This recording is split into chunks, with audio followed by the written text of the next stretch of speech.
नमस्कार, आप सभी का एक बार फिर से स्वागत है भक्ति ज्ञान चैनल में।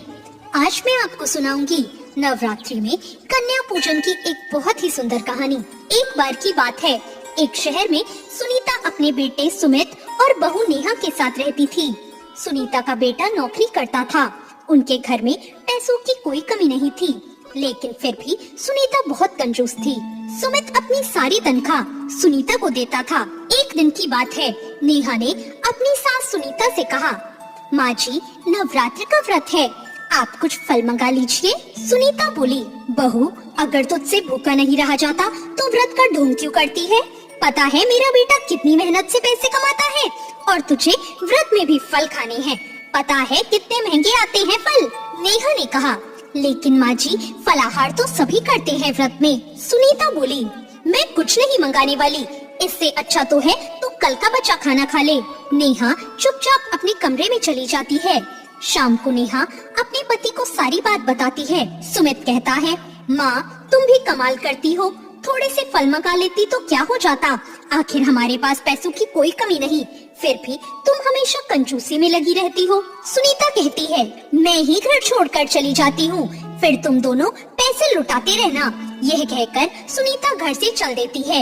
ये देखकर नेहा कहती है, माँ जी, रुक जाइए, आप जैसे चाहे वैसा खर्चा कीजिए। सुमित भी कहता है, माँ, तुम बेकार में गुस्सा हो रही हो, मैंने तुम्हें घर से जाने के लिए तो नहीं कहा। सुनीता कहती है, ठीक है, लेकिन इस घर में सब कुछ मेरे हिसाब से ही चलेगा। 2 दिन बाद नेहा सुनीता के पास आती है। नेहा कहती है, माँ जी, कल नवमी है, हमें कन्या पूजन करना है, आप मुझे कुछ पैसे दे दीजिए, मैं बाजार से प्रसाद बनाने का सामान ले आती हूँ। सुनीता कहती है, बहू, कन्याओं को खाना खिलाने से क्या होगा, एक काम कर, तू कन्याओं को पूजन करके 2-2 रुपए दे देना, उन्हें बहलाना कौन सा मुश्किल काम है। नेहा सुनीता से बहस करे बिना चुपचाप अपने पैसों से ही सारा सामान ले आती है। अगले दिन सुमित की भी छुट्टी थी। नेहा सुबह ही रसोई में प्रसाद तैयार कर देती है। सुनीता कहती है, बहू, ये रसोई में से देसी घी की खुशबू कैसे आ रही है, क्या बना रही हो देसी घी में?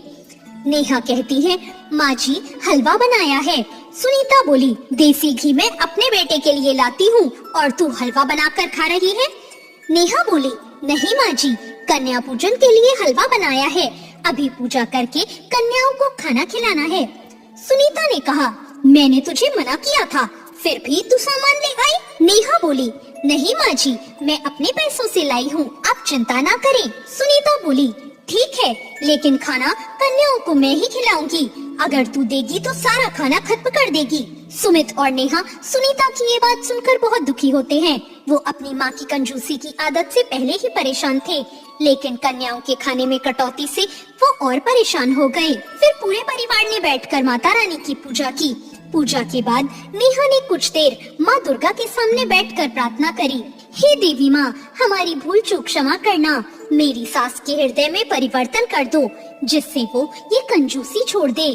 कुछ देर बाद 9 कन्याएं भोजन करने के लिए आ जाती हैं। सुनीता अपने हाथों से सबको खाना परोसती है और वो बहुत ही कम खाना सबको देती है। सुमित कहता है, माँ, ये खाना तो बहुत कम है, ऐसे मत करो, कम से कम कन्याओं को खाना तो ढंग से परोसो।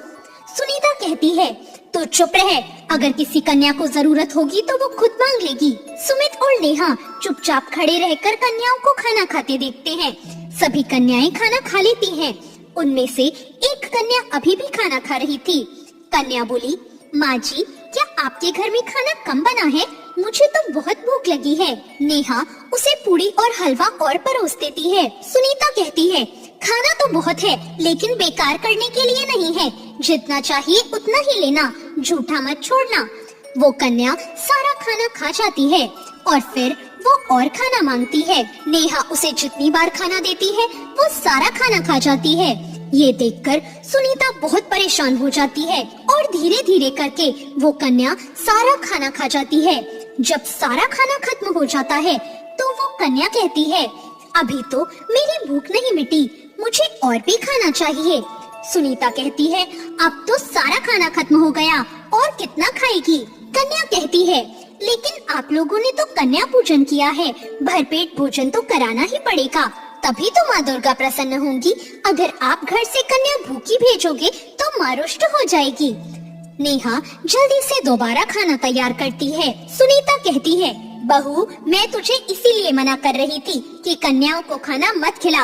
अब तो लगता है हमारे घर का सारा राशन खत्म हो जाएगा। ये सुनकर वो कन्या कहती है, माँ जी कंजूसी छोड़कर पूजा किया करो। देवी माँ के प्रसाद में कैसी कंजूसी। सुनीता बोली, चुप रहे, चुपचाप खाना खा और अपने घर जा। नेहा उसे और खाना लाकर देती है, जिसे खाकर कन्या खड़ी हो जाती है। कन्या कहती है, खाना तो हो गया, लेकिन कन्या को दक्षिणा भी तो दो, कंजूस दादी। सुनीता ये सुनकर कहती है, हे भगवान, अब इसे पैसे भी चाहिए। तभी सुमित उस कन्या को पैसे दे देता है। सुमित और नेहा उससे पैर छूकर आशीर्वाद लेते हैं। कन्या कहती है, अरे दादी आप भी पैर छू लो, मैं आपको भी आशीर्वाद दे दूंगी। ये सुनकर सुनीता बेमन से पैर छूने के लिए झुक जाती है। वो कन्या सुनीता के सिर पर हाथ रख देती है। उसके हाथ रखते ही सुनीता की आंखों से आंसू बहने लगते हैं। वो कन्या के पैरों में पड़ जाती है। सुनीता कहती है, माँ मुझे माफ कर दो, अपनी कंजूसी के कारण मैंने आपका अपमान किया, लेकिन आपके पैर छूते ही मेरे मन से सारे पाप मिट गए। वो कन्या कहती है, मैं तो एक साधारण कन्या हूँ। सुनीता कहती है, नहीं आप साधारण नहीं हैं, आप साक्षात माँ दुर्गा का रूप है। फिर वो कन्या उन्हें आशीर्वाद देकर वहाँ से चली जाती है। सुनीता का मन अब बदल चुका था और वो सब कुछ छोड़कर माँ दुर्गा की भक्ति में लग जाती है। तो ये थी आज की कहानी। आपको माँ दुर्गा की ये कहानी कैसी लगी कमेंट करके जरूर बताएं। साथ ही मेरे चैनल